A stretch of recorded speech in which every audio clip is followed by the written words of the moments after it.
There we go. So I'm Clara Axblad. I'm Nordics Manager at Bellona Europa, and I will be moderating the event today. Most of you have probably heard about Bellona. Here in Brussels, we're Bellona Europa, and we focus on net zero industry. We have three, let's say, thematic areas that leads us into this, which is markets and incentives, energy systems, and carbon removals and carbon accounting. And we are an independent NGO focusing on pragmatic climate and environmental solutions. We were founded in Norway in 1986, and we opened our Brussels office in 1994. So when Norway decided not to join the EU, Bellona decided to do so. So here we are. We've also been working on CCS and related topics for about 30 years, so quite long in this space.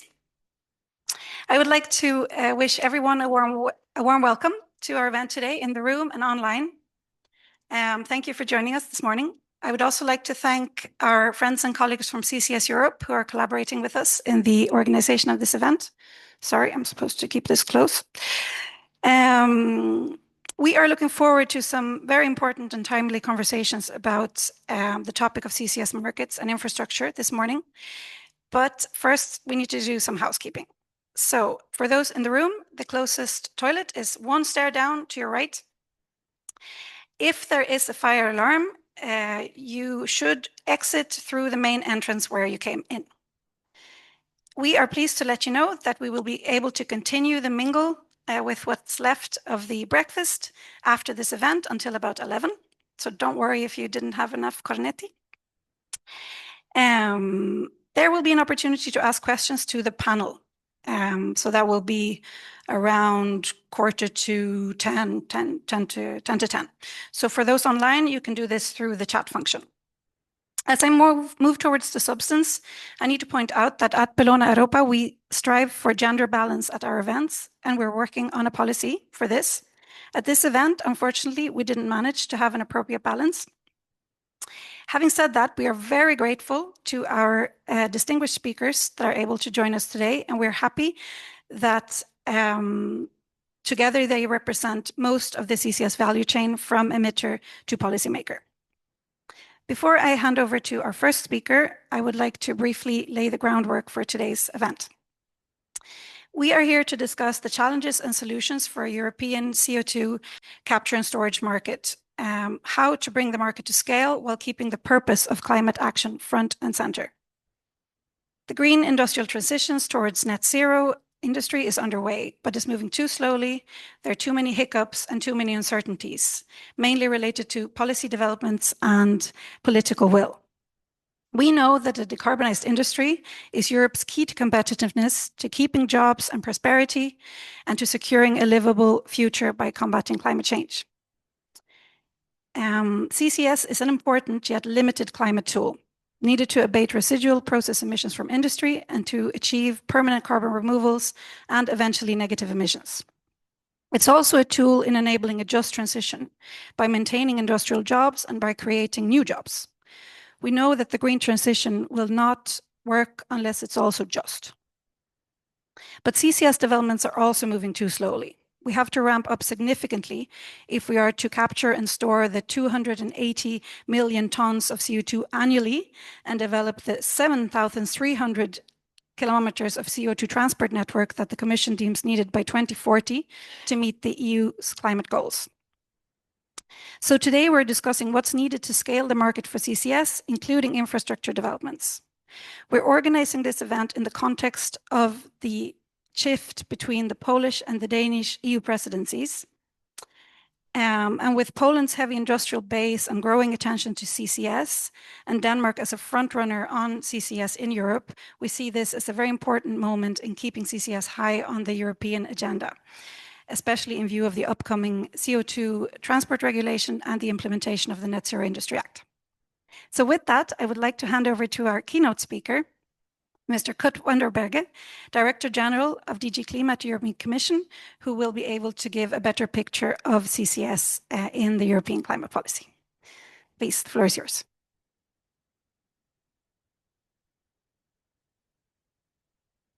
Thank you very much, Clara. Good morning, ladies and gentlemen. Partners in the journey to climate neutrality by 2050. It's a great pleasure to be here at this workshop organized by Bologna in cooperation with CCS Europe.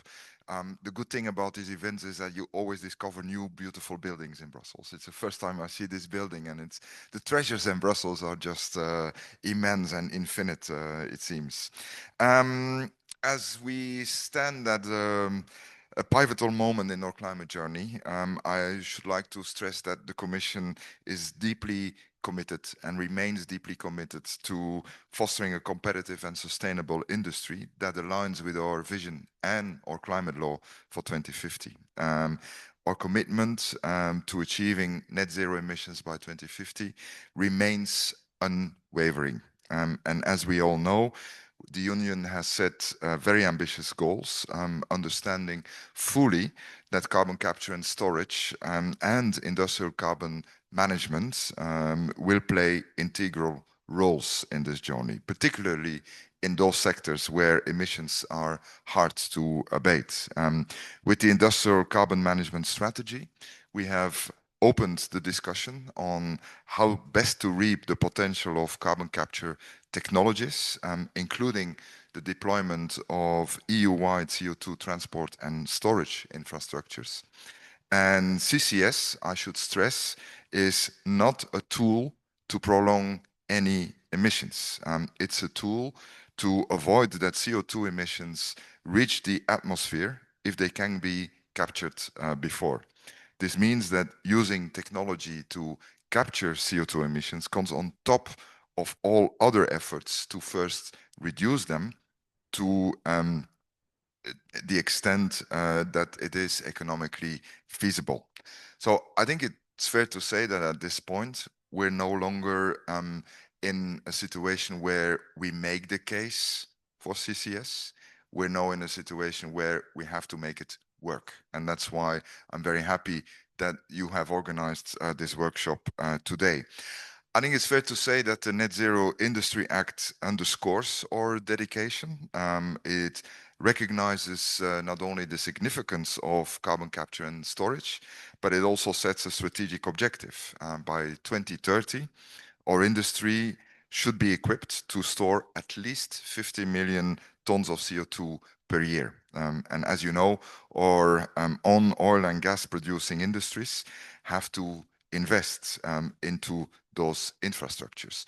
Very recently, and undoubtedly you know this, the Commission adopted a Commission decision setting out the respective individual shares of 44 oil and gas companies that will have to fulfill the EU's collective target of these 50 million tons of annual CO2 injection capacity. These entities, these 44 companies, are required to provide operational CO2 injection capacity by the end of December 2030 in geological storage sites permitted in accordance with the CCS directive, which we already have since 2009. I should stress that member states are, of course, central to this mission. We can't do it without our member states. And as you may have seen last week when we published the final assessment of the national energy and climate plans, more than half of our member states have at least partially taken into account the related Commission recommendations. Based on the information that we have available, member states plan to capture 42.4 million ton of CO2 annually in 2030, of which 14.9 million ton, so 15 million ton CO2 from biogenic sources. And I really have to thank my colleague Daniel for mapping all this and making sure that this agenda is continued. Member states estimate an injection capacity ranging from 27 to 45 million ton CO2 per year in 2030. Some member states have not reported the injection capacity yet planned on their territory. What is interesting is that several updated plans also reflect the need to develop a CO2 pipeline network, and some member states have already advanced on putting in place the necessary regulatory and enabling framework for industrial carbon management, for example, industrial CO2 and bio CCS. We call on member states to support projects across the entire CCS value chain as net zero strategic projects with faster permitting and one-stop shops. That should make the life of operators much easier. The Net Zero Industry Act regulation also requires that member states report annually about the locations and the progress of ongoing CO2 value chain projects in their territories. And this concerns in particular a mapping of CO2 capture projects and an estimation of the corresponding needs for injection and storage capacities, as well as CO2 transport, and a mapping of CO2 storage and CO2 transport projects, and expected dates for final investment decisions and entry into operations. But also any related national support measures that have been or will be adopted, as well as measures relating to cross-border transportation of CO2. So as you can see, ladies and gentlemen, we are putting in place a framework that will make sure that CCS happens in Europe and that we gradually but surely create a single market. In doing this, transparency is of course key. It's very hot here, so if you allow me, I'll take off. Okay.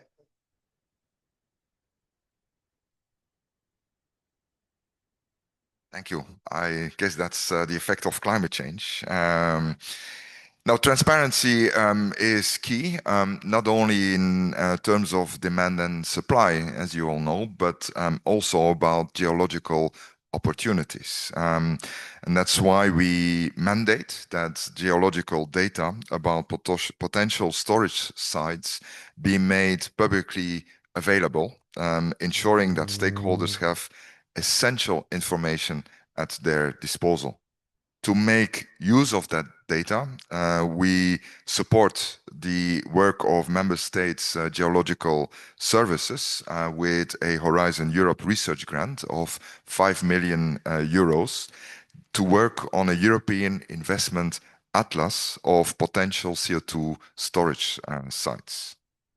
Finally, recognizing the power of collaboration, we are establishing a knowledge sharing platform open to all industrial scale projects. This will be a hub for sharing best practices, fostering innovation, and enriching our collective efforts towards a carbon neutral Europe. Projects deploying industrial carbon management solutions are going to be invited to a dedicated industrial carbon management knowledge sharing platform for projects and for researchers. And starting in late this year, this knowledge sharing platform will be open to all projects at industrial scale, but also larger research and pilot demonstrations that are ready to share information and cooperate without disclosing commercially sensitive information, and of course in full compliance with single market competition rules. Now, ladies and gentlemen, as you know, once captured, CO2 transforms into a valuable resource that we can and must leverage to replace fossil fuels, especially in the manufacturing and the transport sectors. Sustainable fuels, CCU-based products, biogenic CO2, they offer solutions that can and will reduce our reliance on non-renewable resources, further aligning with our sustainable goals. As we look ahead, innovative carbon removal technologies will be pivotal in achieving our net zero objectives, whether through direct air carbon capture or storage or bio-CCS. We strive to harness innovative avenues to balance residual emissions, uniting nature-based and industrial solutions. I've given you an oversight of the work that is ongoing and being planned, but of course, as you know, it doesn't stop there. On the 2nd of July, the Commission will present its proposal for the 2040 emission reduction target, a 90% emission reduction target, but which will make clear that also negative emissions and carbon removal technologies will play a central role in our journey, not only to 2040, but also to 2050. And on the basis of the agreement on the 2040 target, we will then come next year with proposals for our policy framework post 2030. And in that context, as was mentioned by Clara, there will also be a proposal for CO2 transport regulatory package, which is being piloted by our colleagues in DG Energy with full support from DG Klima. That will look at aspects like the market, cost structures, cross-border integration and planning, technical harmonization, investment incentives for new infrastructure, third-party access, regulatory authorities competent in the member states, ownership models, etc., etc. Many of the aspects that we need to really create a European single market. And we will also be looking at how to include or integrate there a CO2 aggregation platform. So I hope I have been able to give you an idea. Then for us at the European Commission, notably DG Klima, working on CCS is no longer about advocacy only. It's really about making sure that it will work in practice, because we need CCS, we need CCU as part of our journey to climate neutrality 2050, which we want to make a technologically advanced agenda, but also a very economically cost-efficient journey towards our common future. Thank you very much for having me.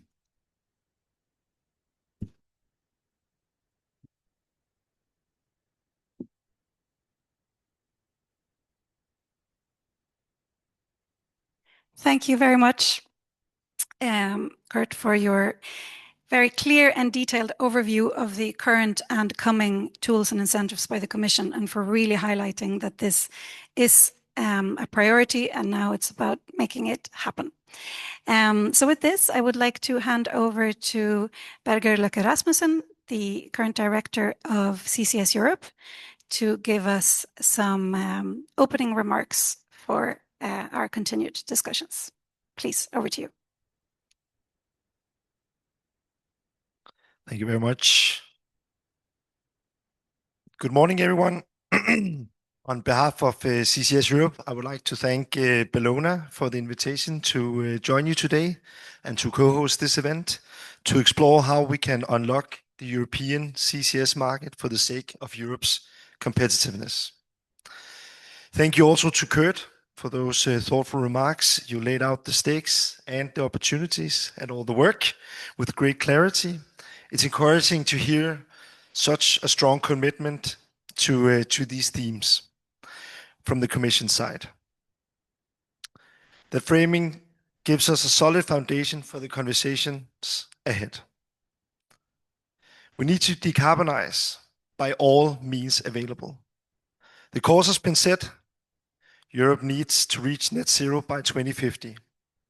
To achieve this, we need all the clean technologies at our disposal, from renewables to decarbonize the energy supply and industrial process as far as possible, and carbon capture and storage technologies to eliminate the remaining process emissions. The Commission estimates that to meet a 90% emission reduction target by 2040, we will have to capture approximately 280 million tons of CO2 annually. Europe is set fair to be a leader in carbon capture and storage technologies. 5 of the 16 major technology providers of CO2 capture are EU companies. 22% of the global R&I spending on CCS was done within the EU. And in 2023, Europe accounted for about a third of the world's CCS projects in development. The keywords here are in development. Today, only a handful of projects are actually in operation within the EU. As a Dane, I'm proud to say that in 2026, there'll be at least 2 more projects that'll be operational, the Kalundborg Hub and the Green Sand projects in Denmark. However, we are still far from our projected needs for capture capability or storage capacity. While projects in development are numerous, final investment decisions are scarce, and they are not being taken at the speed that we require. My predecessor, Chris Davis, used to say that in order to meet the 280 million tons of carbon capture and stored by 2040, we would need an FID of a major carbon capture plant in Europe around every week. This still stands. This missing market for CCS, the reason for the lack of FIDs is glaringly obvious. The market for CCS technology and infrastructure is absent. To be able to take an FID to capture carbon, industries need to see a business case to justify this massive investment, or at least have the adequate funding support to do so. And before capturing carbon at meaningful scale, industries must be sure of the availability of storage sites, as well as the means of transportation to reach it. However, just as with the carbon capture projects, most CO2 transport and storage projects are only in development. Progress here has been slow due to 3 factors: the uncertainty over demand, the lack of an EU-wide approach to market design, and the lack of support to de-risk such massive upfront infrastructure investments required. The EU and its member states have a clear role in developing the market conditions needed to support carbon capture and storage. The EU should continue creating a business case for the industry by developing market measures that support low carbon products. I look forward to the Commission's proposals on the Industrial Decarbonization Accelerator Act. This act represents a new approach to CCS, encouraging technology adaptation and recognizing the climate benefits of the resulting products, thus providing adequate incentives. Additionally, we must address market harmonization. As one internal market and union, the rule around CO2 transport, infrastructure planning, and the geographical distribution of storage sites should be considered Europe-wide. The Commission should convene member states to participate in a union-wide approach to market design. Finally, a core principle of competitiveness is encouraging companies to take risks. We should support first movers who commit their efforts and financial resources to CCS projects. This support should not be permanent, but a temporary aid to help them navigate the inherent challenges of being first. Specifically, we need more de-risking mechanisms for these front-runner projects, such as the first loss guarantees and carbon contracts for differences. Looking at the Danish projects and why they have taken FIDs, it seems that their reasons was a combination of factors: sufficiently political support on a national level, a supportive regulatory framework, and most importantly, national funding support for businesses to undertake these massive private investments. I'm looking forward to the Danish Council presidency for the second half of this year, and hope Denmark will continue to take the lead in CCS, share their experiences, and help us design a suitable CO2 market across all of Europe. For Europe to remain competitive and reach its climate goal, we need to double down on CCS. Thank you. Looking very much forward to hearing the panels today.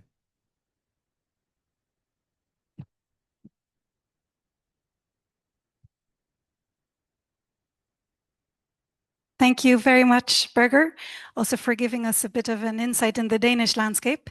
You are, of course, also a former Danish MEP. I will now hand over to my colleague Lina, who is our Deputy Director at Bellona Europa, and she will give us a presentation of our perspective for how we achieve a well-functioning CCS market in Europe. Please. Thank you very much. And I will now try to balance speaking notes and a clicker and a microphone. So bear with me, please. Luckily, some of the things I was planning to say have already been covered by the excellent speakers before me, so I will try to focus on what is the most interesting and also keep it a bit short. First and foremost, thank you so much to the Bologna colleagues and Clara to organize this event, and also for CCS Europe for co-organizing. Let's see. So Bologna has worked on this topic, as Clara mentioned, for several decades, and it is truly inspiring now to see the momentum that is currently underway in Europe. But of course, we are not done yet. I think that is unfortunately what an NGO will always say. We still need to keep on pushing. But we do want to recognize the immense strides that have happened here. Congratulations to the European Commission, and also congratulations to a lot of member states who have been able to really push this forward. And we hope that we can participate further in helping you to push us even further over the finish line.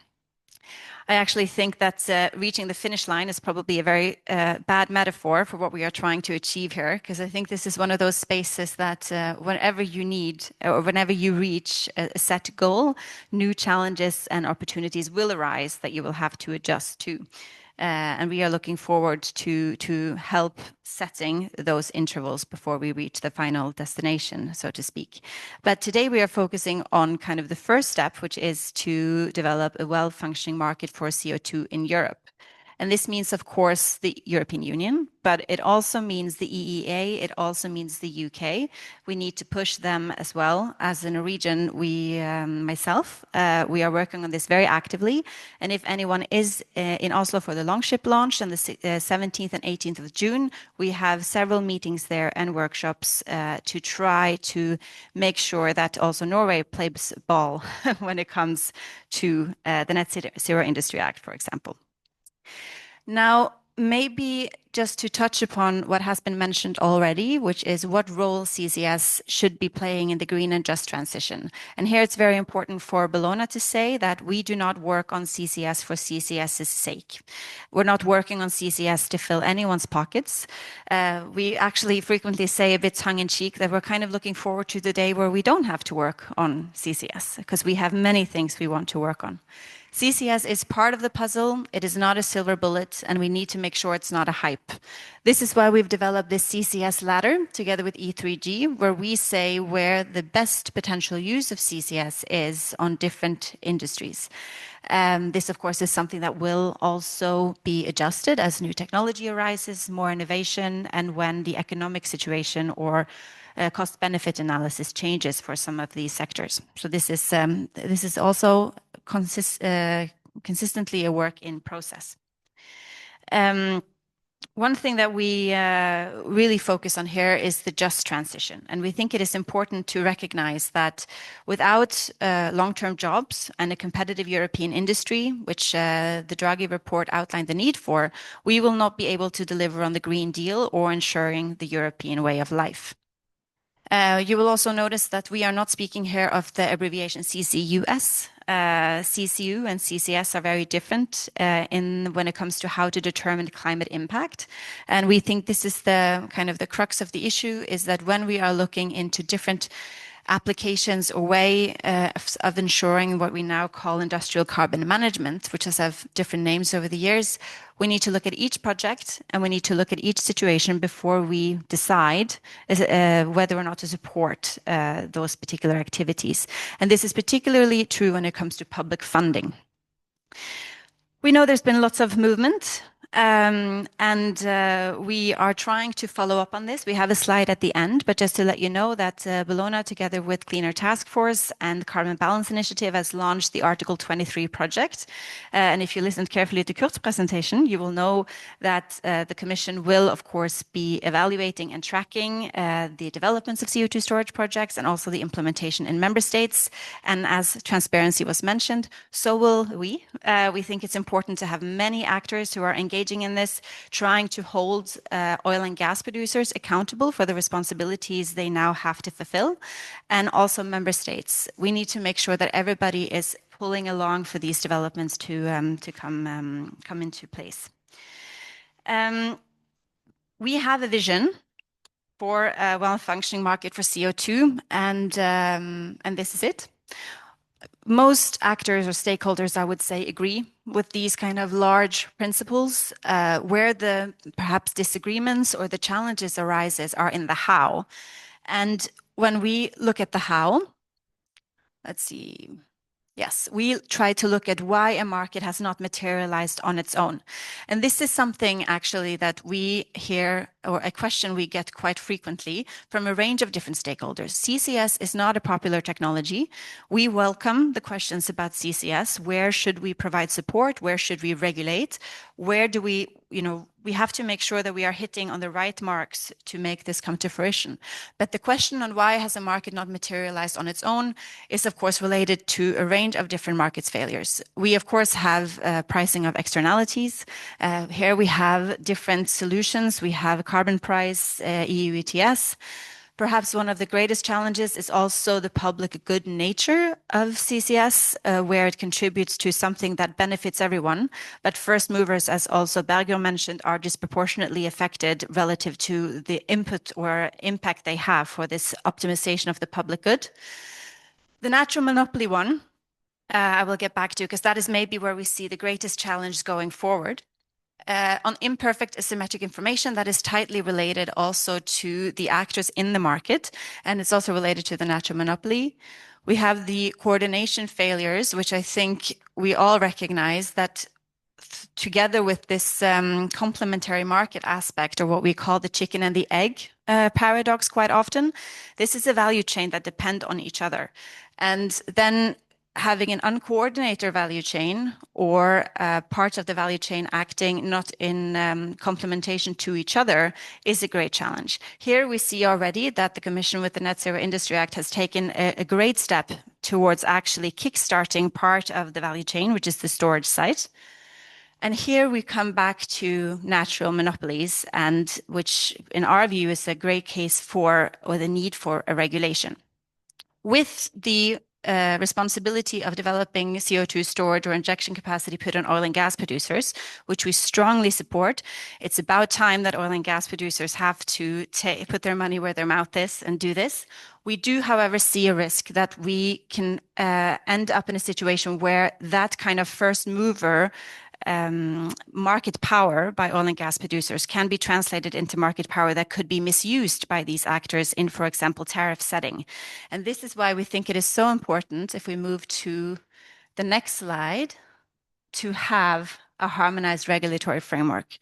For example, if we are setting tariffs for emitters, we have to make sure that they are actually based on a cost plus model. But if, for example, there are public investments into projects, these need to be subtracted. Again, we are not in favor of lining anyone's pockets, and especially not the oil and gas producers that will be developing this storage. However, we think that is also why it is so important to, in parallel, have a tracking system also of member states' development to make sure that we can see where we need to regulate, where the EU needs to regulate, and where the member states need to regulate. Because this is not something that we can afford being done kind of not harmonized in that sense. For the last slide here, because I am running out of time, I want to mention the Article 23 project together with Clean Air Task Force and Carbon Balance Initiative. It's important for us at Bellona when we are making all of these requests and all of these demands on national governments and on the European Commission and on industrial actors, that we can also back it up with what we are doing. So this first project is also the Article 23, where we will be tracking all of this. We have consistently NACP analysis and assessments where we do contact the specific member states with the recommendations for how they could do things differently. We also have ongoing research on the regulatory framework for a well-functioning CO2 transport network. And in connection with this, we are actually going to do our own little consultation. It will start at the end of June. We know that there are many consultations coming. So this is only meant to be a contributor to those consultations that will be done by, for example, the Commission or even member states. So what we will do is we will develop a survey on where regulation from national governments and regulation also from the EU level can have the most punch, where we need to focus, and we will ask emitters. This is again related to what we are learning, which is that a lot of emitters are actually worried sometimes to speak out precisely of what they need due to a situation where they are quite dependent on one or two large storage projects, which is why the Net Zero Industry Act is so important to kickstart this and get some more multitude in the providers of storage. So this survey will come out at the end of June, and we hope that you're interested. My colleague Benham, who is here somewhere, there he is, will be conducting this. So if you at some point want to be on the list, do let us know.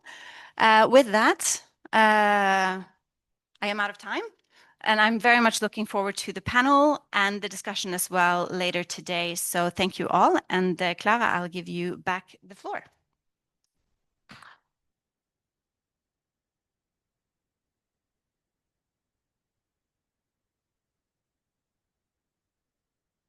Thank you very much, Lina, for giving us a really good groundwork for our panel discussion. I would like to welcome our panelists up on the floor. I would just like to also pull this table a little bit closer so we can be slightly closer to each other like that. Oops. Okay. So already up on the stage with me, we have Martin Schröder, Head of Development and Regulation at Ørsted BR Energy. We have Sten Hinse, CEO of Greenport Scandinavia and Greenport North. I would like to also welcome Pavel Gladys, President of CCUS Poland Association, and Radek Knutek, CCS Project Director at Holcim Polska. Please join me here. In this panel discussion, we will talk about how we build the CO2 value chains and how we break the bottlenecks to get us there. So let me start with you, Martin.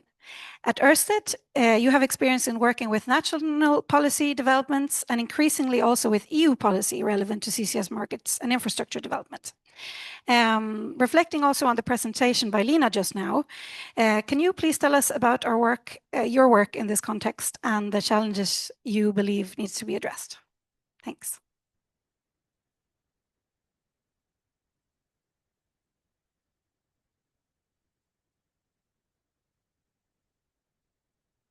It works now? Wonderful. Thanks a lot, and thanks for inviting me, Clara. Yes, I can share some thoughts. I wanted to start out by saying that when I joined Ørsted 5 years ago, nobody wanted to talk about CCS. It was basically not a thing in Denmark. And here we are now. We are, by the turn of this year, putting 2 projects into commercial operations in Denmark, where we will capture and store around 430,000 tons of biogenic CO2 annually. So what has happened in such a short period of time, and what can we learn from that at a European stage?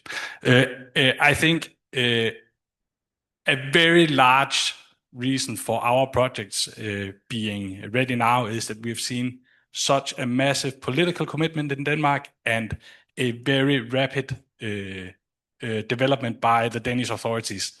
So within a couple of years, we have in Denmark had 2 tenders for carbon capture and storage. We've had several pieces of legislation passed.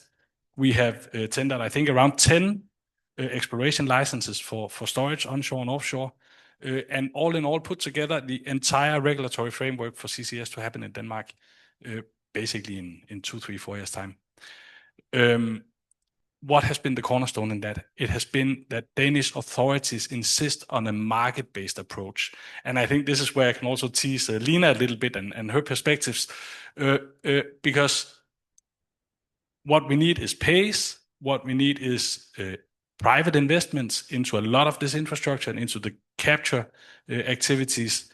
And the way to get that is to have a commercial CCS sector where commercial actors are put in the hot seat, take risks, but have a commercial upside on the other hand.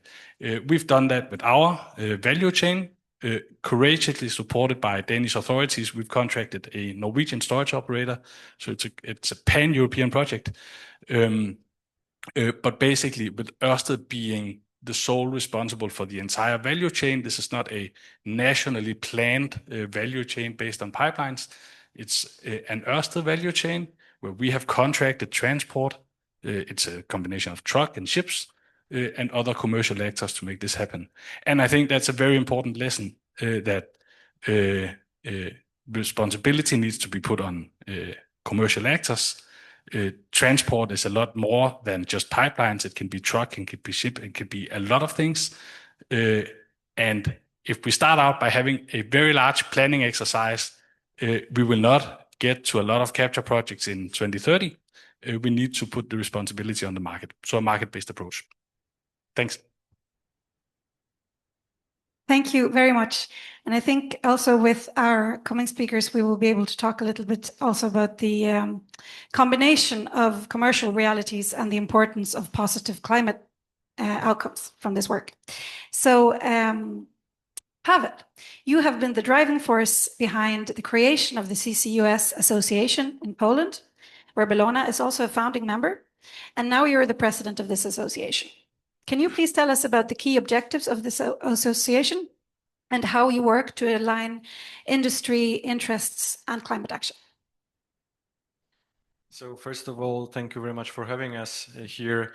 Just a short introduction. CCUS Poland Association was established by the end of last year, but we are a continuous work from the CCUS.pl project, for which in the years 2021, 2024, we already did a lot of work in this manner, trying to bring the knowledge about the CCUS back to Poland. But what we are doing right now, well, first of all, we are right now an industry-driven association. So everything we do is for the industry in order to launch a sustainable CCUS market in Poland. And regarding how and specific, if I would go into details of all our initiatives, I would probably take the whole time. So I would just try to make it very short. Whenever you think about an area that CCS needs to be supported, we will probably be there, or we are already there. Right now, we put the most efforts towards supporting our Ministry of Climate and Development in terms of developing the legal framework, which is right now the main bottleneck of the CCUS deployment in Poland. But we are also active, and our members are usually leading all the task forces within the ministry, also on public communications. We are happy to be the face of the CCUS sector regarding the communication to the general public, to the local communities, to help out, to bring also a knowledge and science-based approach, because as we are still an industry-driven association, we have the members coming from academia, coming from the third sector. So all of this together gives us a little bit more credibility in terms of saying and explaining what CCS can bring to the local communities. And last but not least, we are also working on the strategy to show a big picture of how CCUS should and will be implemented in Poland, trying to also show the interconnections with other strategies in other countries, trying to align all of those climate goal ambitions with the industry and help and support actually making this business out of CCUS in Poland, which I believe is of crucial element to actually move forward right now in Poland as well as in Europe. Yeah, thank you. Thank you very much. And thank you also for highlighting this importance not only of cross-border infrastructure, but also learning across borders. So I think that is also a good segue to our next speaker, Sten. Greenport North is a business initiative seeking to transform the port of Hirtshals in Denmark into a global leader in sustainable port development, including a CCS hub. Through the project Greenport Scandinavia, you're developing a comprehensive CCUS value chain. From your perspective, which are the main challenges in getting this value chain operational, including attracting demand?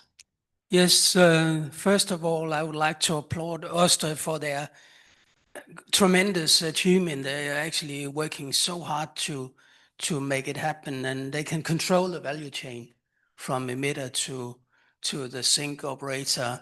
And in comparison with that, we are working in the port of Hirtshals with a diverse value chain from different partners. And that gives, of course, a lot of challenges to bring them together and get the same view on what is going to happen over the next couple of years. We have We have been working with this project since 2022 with 7 strong industrial partners who are sink operators and who are transporters, who are commercial gas pipeline operators, port operating organizations. And it's exciting and challenging. Challenging because the emitters, they are under development with capture plans, and they're looking always what is the best option for us? Is it CCU or CCS? We have the transport companies. What are the volumes that are going to plan with? What are the long-term contract that they can actually sign? What is the full integration of the value chain? How do we actually work with that? What about the port infrastructure, the development of framework? The sink is under development. How much can it actually absorb when it comes to a point of FID? Everybody on this side is also holding the options open. So they're trying to navigate everyone around the table in a complex world with the high interest rate coming up, steel prices going up, electricity prices and all that. And of course, a lot of things has happened with the Net Zero Industry Acts that can actually speed up the pace. But we have also seen that some of the things is insufficient because the adjourned infrastructures are not in the same framework. So the electricity grid connections, the port infrastructure is also depending on a speed. And said with all that, we're still fighting with it, but we're trying to make it happen. We're together with the strong industrial partners, and we will succeed. The most important thing that we see is that we need to create a flexible solution for the industry, and we have to discuss what is it when we talk about market creation, what is the market actually here? Is it a transport market or is it a CCU market? And for me, it's no doubt that we need to create the transport market before we can actually talk about the CCU market. But we'll come back to that later. Thank you.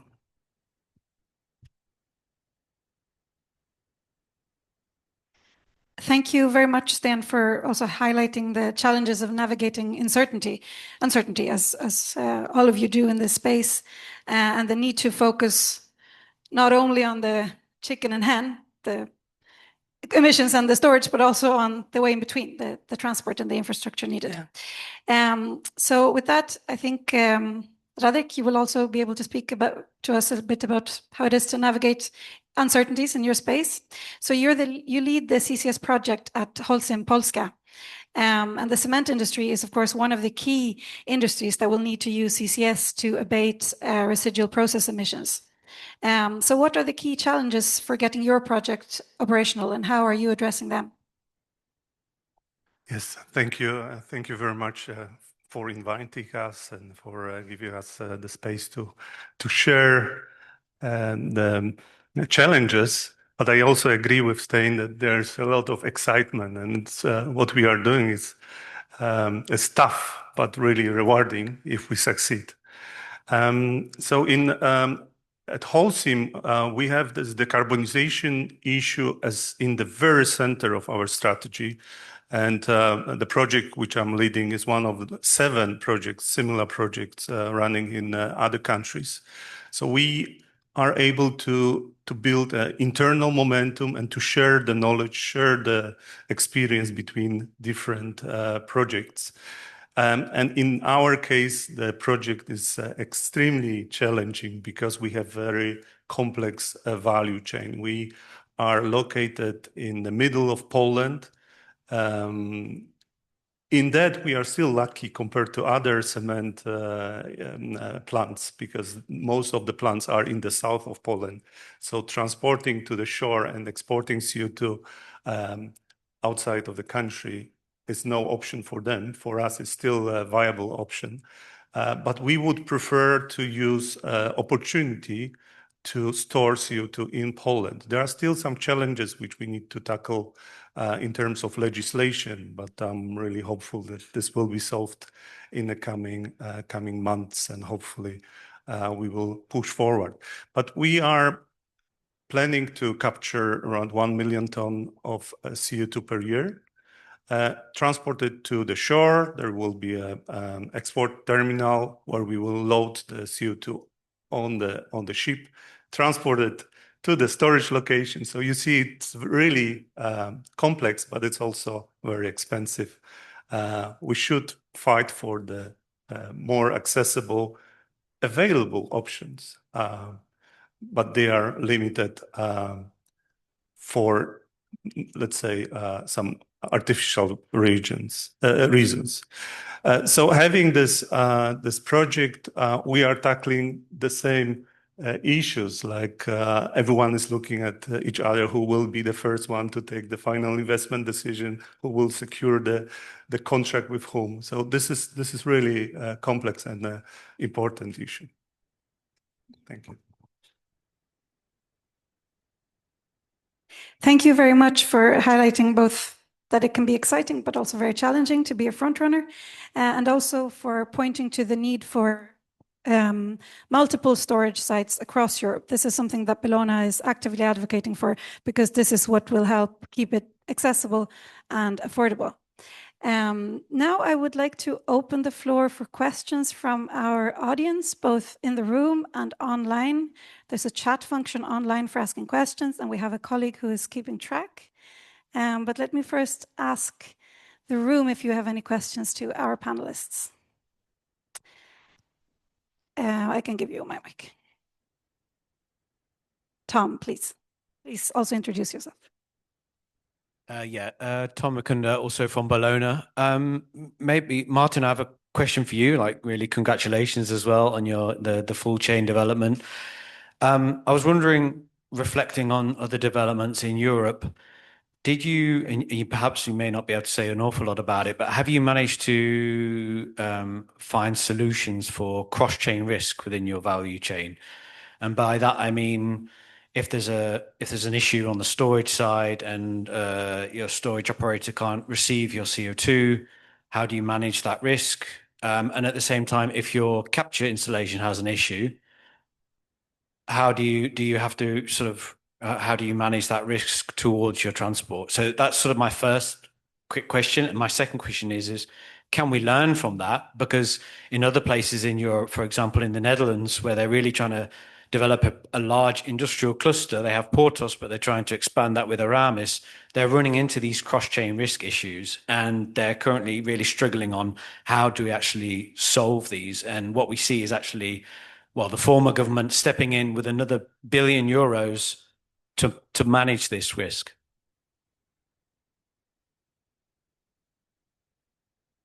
Yeah, thanks for a very good question.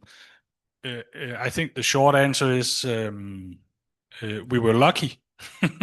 I don't think we've managed all of those risks. I think at the point of time where we had to FID our project, we were just extremely lucky that it lined up with availability of storage and the ability to actually transport our CO2. That being said, it's something we're looking a lot at now. I think a lot of the risk can be managed on the storage side by having a portfolio of sites. I see that happening now, at least with the licenses coming out in Denmark, but of course with effect only on the other side of 2030. But there will be companies with several storage sites that will allow us to handle some of that risk. I think on the transport side, the answer is a little bit easier. We could have waited for a pipeline across Zealand. A lot of our competitors chose to do that. Our assessment is that pipelines take a long time.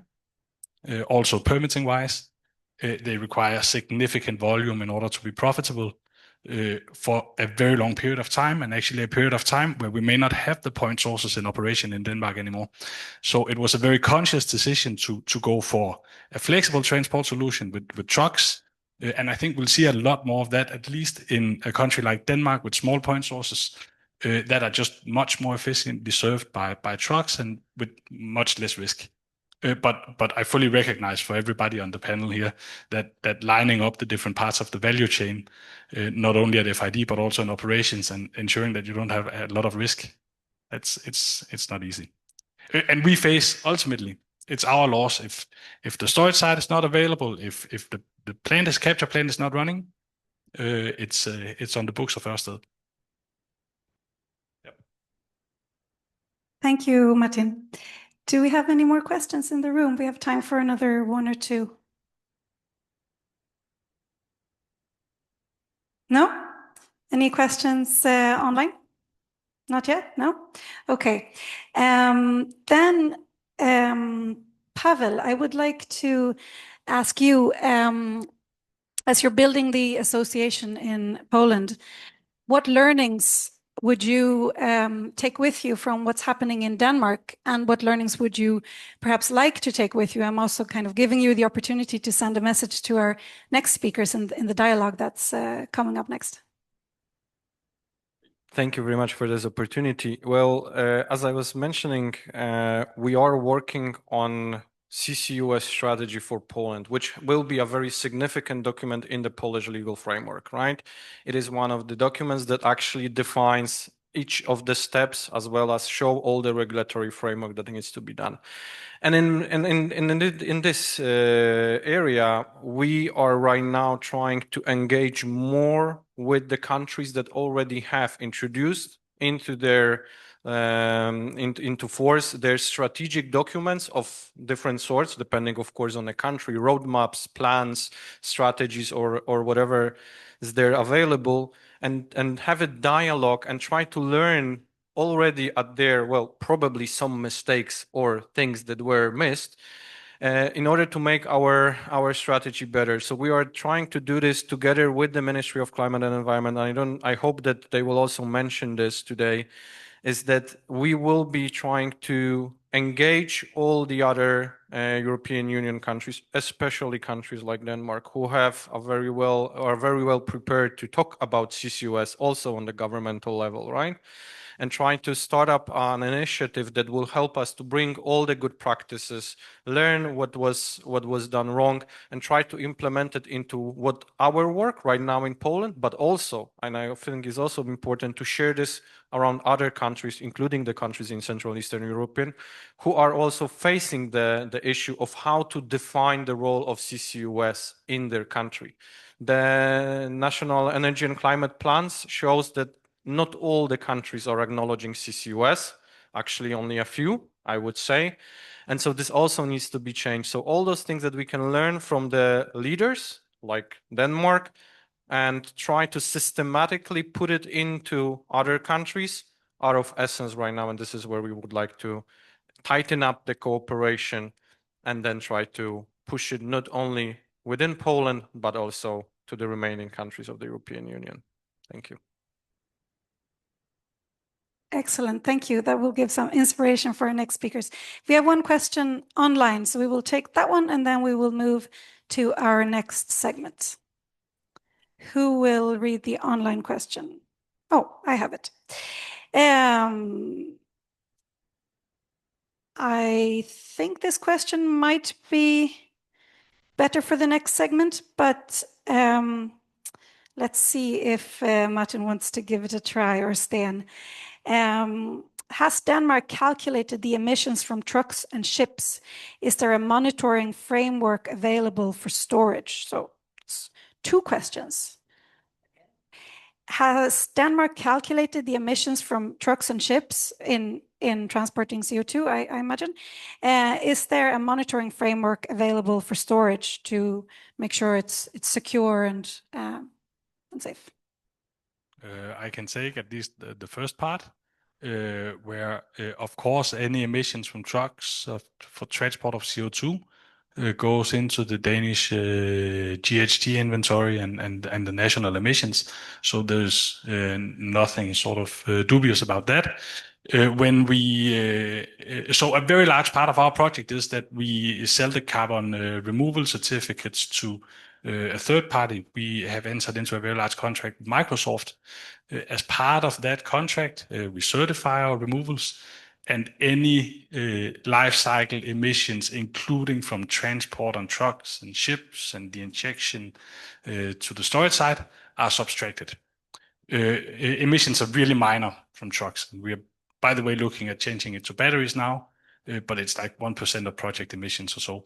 So in total, when you run the math, we capture and store 430,000 tons of biogenic CO2, and we will have carbon removal certificates of around 390,000 tons. So you can subtract roughly 10% for emissions in the value chain. That was the first part. Excellent. I think it's time for us to move towards our next segment.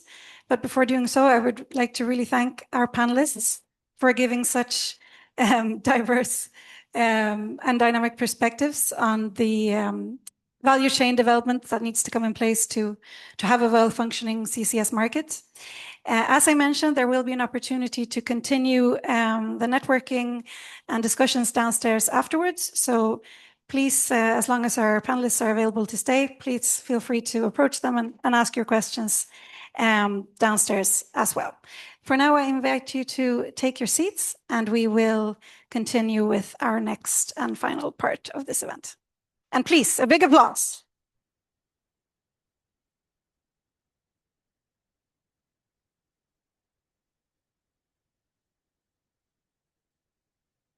Hello again, and thank you to the panelists and to Clara. Very interesting indeed, and I hope we get a chance to discuss more afterwards. Just an update, there has been a change to this session, which is that Christophe Belesta is unfortunately not able to participate, but we are very lucky because we have gotten Elisabetta Piskors, which is the acting director for the Department for Electromobility and Innovation, to participate in his stead. So we are very grateful to Elisabetta. I think they are supposed to hear. So I will wait a bit here.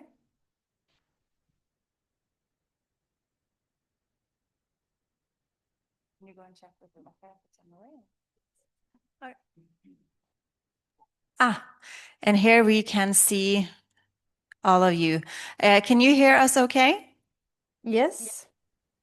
Yes? Okay, great. Well, thank you both for coming. We greatly appreciate it. I think we have been, I don't know another word to describe it than nagging your inboxes for quite some months. So thank you very much for bearing with us and joining us at this event. The reason is simply we find your perspectives very important to have in this debate. So I thought perhaps what we could start with is a little bit of reflections from your end, just to kickstart the conversation about the CCS developments in your country. What is the status? What has been successful, and what are the challenges? And then we can do a bit more of a deep dive after. So I don't know, Yasmin, if you would like to start. Yes, definitely. And I think you can hear me, or else just let me know. Great. So first of all, thank you so much for inviting me. My name is Jasmine, and I work here at the Danish Ministry of Climate, Energy and Utilities. I'm the acting deputy head of unit for what we call the CCS team. And just to take you briefly through the story of CCS development in Denmark. So it comes back to 2 elections ago, back in 2019, when we had sort of this climate election, we call it. And basically, the government back then set a goal of 70% reduction by 2030. And from then on, there was a lot of technical meetings and discussions between the government and its and the parties in parliament about how to reach that target. And here it became inevitable to sort of accept that, well, if you want to do this, there will just be some emissions in the hard to abate sectors that you have to look at with a CCS lens. And this was something that was accepted by all the parties in parliament from left to right. So all the major parties. Back then we used to say 9 out of 11. Now it has changed a little bit. It's probably 10 out of 11, or how many parties they are now. That changes sometimes. But this is just to say that the mandate is extremely strong.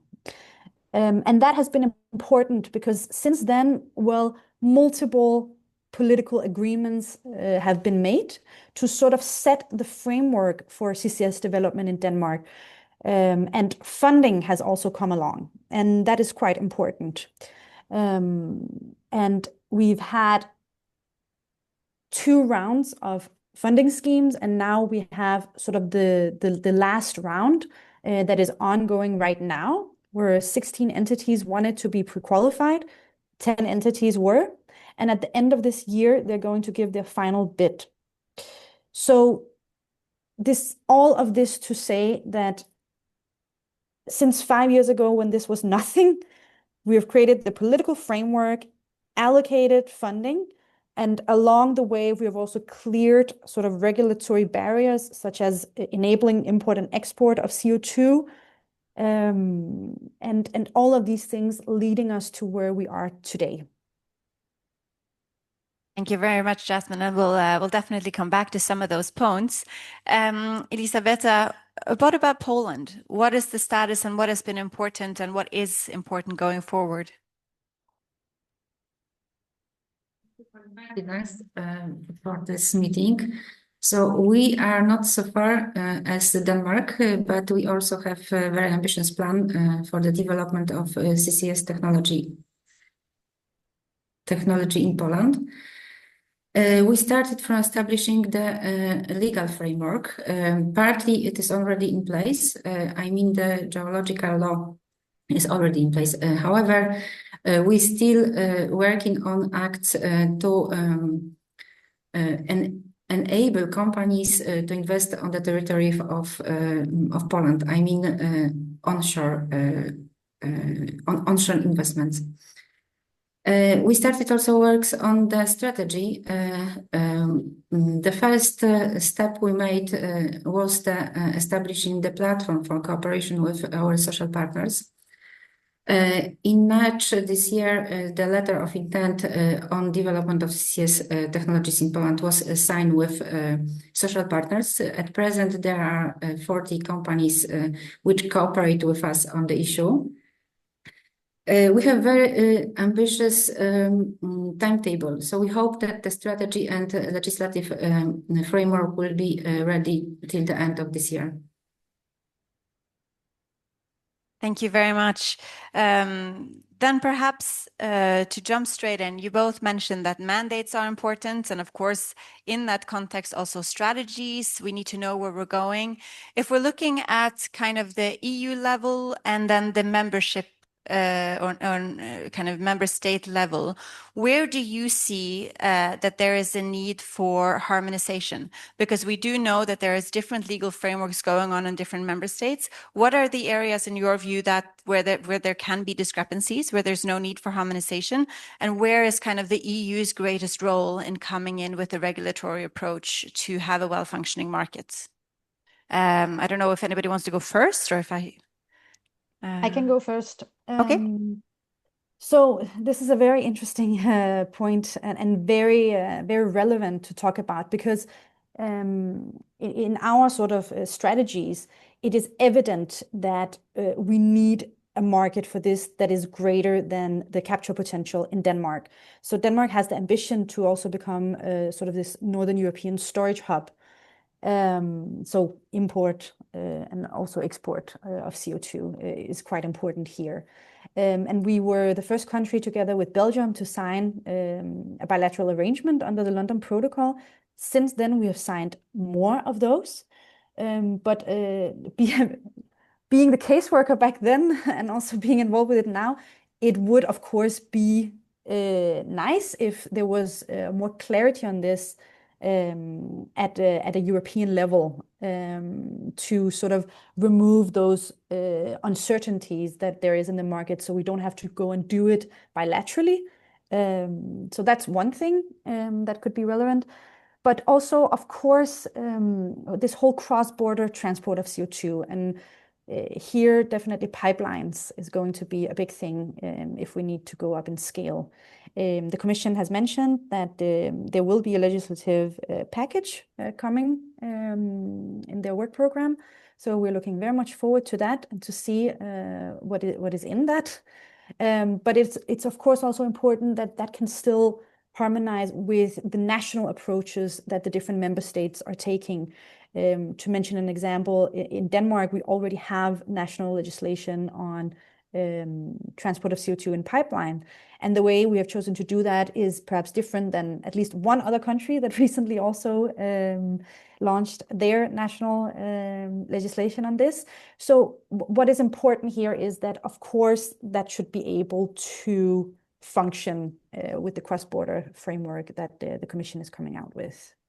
So that's just a starting point. There's, of course, multiple other areas you could look into. Thank you very much. And from the Polish perspective?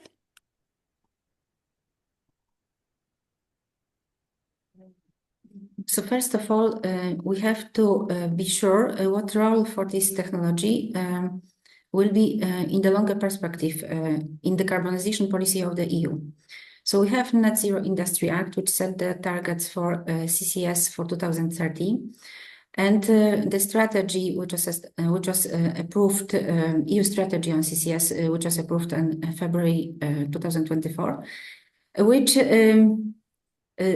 maybe not set the targets, but confirmed the need for CCS also in perspective to 2040 and 2050. But we do not know how this needs will be transferred in the EU specific policies and regulations.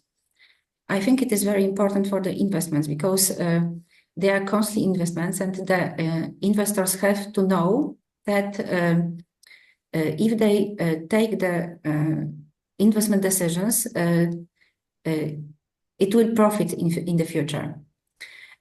We also are waiting for the regulations on the package regulation, which was mentioned by our colleague from Denmark. It is the plans to prepare such a package is in the strategy. We would like also to be a part of discussion on the solutions, because it is very important that solutions reflected the constraints and the expectations from the member countries. And we for sure are interested in the development of this technology. So it would be good if the perspective of Poland would be taken into account also in works on the package. And of course, financing, I have to mention, for the time being, there is no business model for the investments on CCS, unfortunately, and it has to be taken in the financial strategy on the EU level. Thank you. Indeed. Of course, also, if either of you would like to follow up on any points, just let me know and I'll facilitate that. But I was wondering now, if we talk also a bit about the member state level, we know that, of course, we have both talked about the Danish and the Polish perspectives and how you are developing and how you have developed. We also know, as both of you has mentioned, that we need to look far beyond any one country. So from your perspective as national governments, what is it that's perhaps an appropriate approach, or what can be important when trying to motivate or highlight the importance of CCS to other member states in the EU, and of course also beyond, based on your experiences in your own country? How do we make others also join in these developments? Yeah, this is a really good question. I mean, of course, I also have great respect for the fact that member states are different. So what works in Denmark might not work in other countries, but from our experience, back when it really, and still is for us, it is a climate tool. But that being said, we of course also see that in other countries now the talk is also about reindustrialization and how to sort of keep a more clean industry and sort of still enable some of those activities that is needed. So different member states, of course, have to make up with themselves, like how do they view this tool? And it doesn't have to be either or, but it will be quite important in terms of how this is viewed, both by local communities, but also national politicians. So that is at least something that we took away from our experiences, having both the far right and the far left with us, actually. Thank you. And from the Poland's experience? It's a very difficult question. So I share the opinion of our colleagues from Denmark. So each country is different. For sure, the CCS technology is needed for these countries have developed industrial sector, and in particular, the countries which have sectors that are called hard to abate.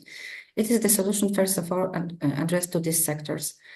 And we always supported the technological neutral approach to decarbonization processes. So each country should have the choice, but this technology should be an element of decarbonization policy of EU and should be treated seriously. Just thank you. Thank you. And then maybe, so we have some time left. So I will ask you two questions, just so that you know that it's nearing the end. So first of all, I wanted to mention that one of the things that's often highlighted when we talk about CCS is, of course, public perception. We're also talking a lot about the importance of CCS in a just transition. What are the opportunities here when it comes to trying to learn from each other, when it comes to public perception, which sometimes is mentioned as a barrier, but as you mentioned, Jasmine, all countries are different. I know in other countries it might not be such a great challenge. How can we learn from each other on that point?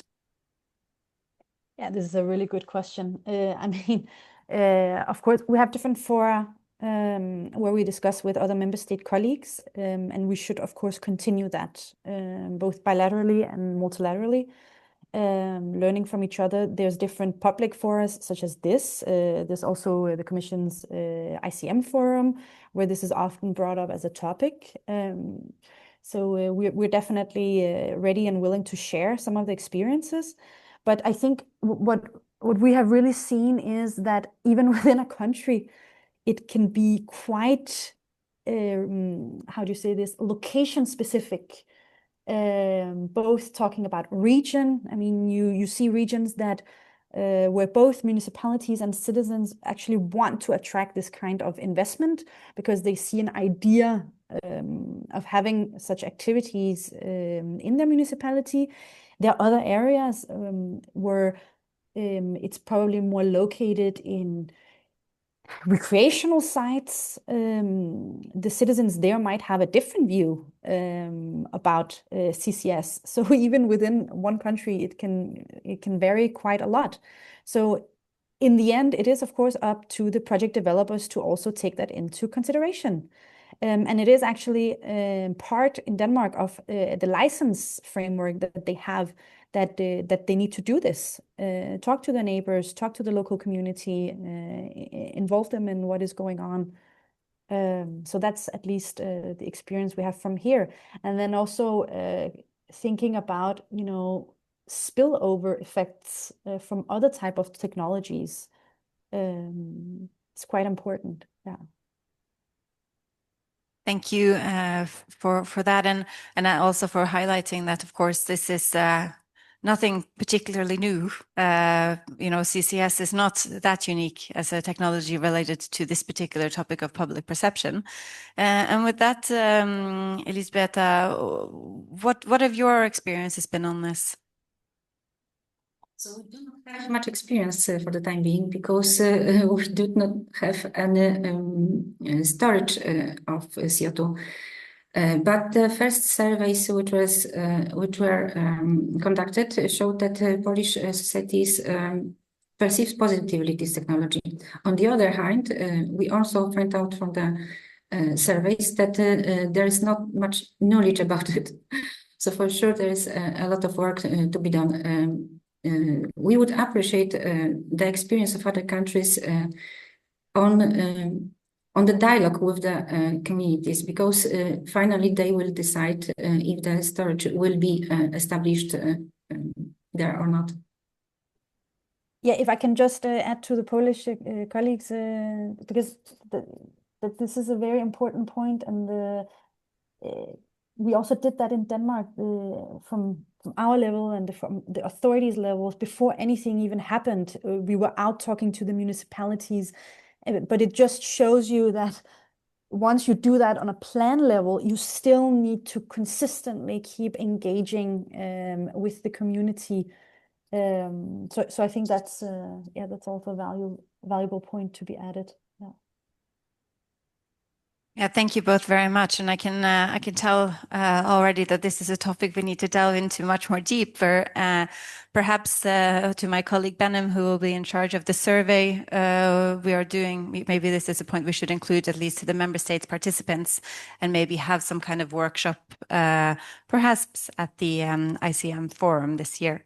To the last question before I hand it back over to Clara for kind of some final remarks. What is at the top of your wish list for the European Commission as a member state?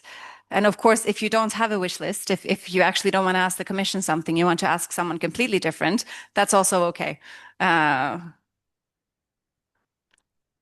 it can be a range of different things. But what is the single thing that you see you need? Yeah, maybe I can go ahead on that, because I have a long wish list. But I think the single most important thing when both legislation is made and funding is allocated and schemes are created, whether it's the Innovation Fund or a decarbonization bank or however, there needs to be a thinking of the entire value chain. This is extremely important. We have realized that. That's also why our funding schemes are made the way they are. This is not a single project type of endeavor. It is projects on projects on projects on projects that depend on each other and that need to sort of hold hands and jump at the same time. So at least if the regulation and the funding schemes are created in a way that allows this, it will be much smoother. Yeah. Thank you very much. Elisabetta? I think that's natural perspective. So we would like to be heard, and each country is different. So just it has to be taken while forming the regulations and strategies. Okay, great. Then with 3 minutes to spare, I will hand over to Clara. But first of all, I want to say thank you very much to Jasmine and Elisabetta for coming today and providing some of the perspectives. And we are looking forward to discussing with you even more and hopefully also to contribute with information to some of the challenges that you identified so that we can move forward together. So please join me here in the audience to give an applause to these two.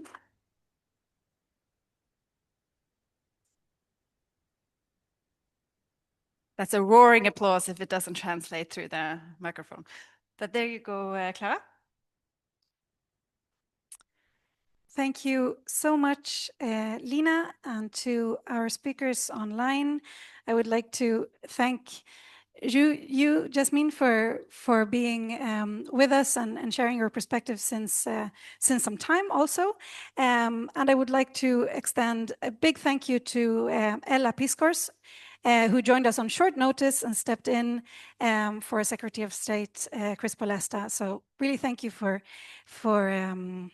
doing this for us. You might have seen the wrong name on the screen. That's for technical issues, but we have Ella Piskors with us. today. So I would like to really thank all our participants and our speakers for joining. I would like to again thank CCS Europe for organizing this event together with us. And I would like to thank my team at Bellona, especially Lina, Michal, Rebecca, Alicia, Tom, Peter, and all of you who have helped to make this happen. I think it's important to mention that this event and the outcomes will feed into our thought process and our work around our input to the CO2 transport regulation and other relevant policy frameworks for CCS. We will also provide a bit of a summary article, and the event has been recorded, so you will be able to review it or share it with any interested colleagues that have missed it. To just share a brief reflection from this last panel, I think it was really good that you managed to get into the point of public perception around CCS. We know from the past that the perception of the public can be, deciding in projects at sometimes.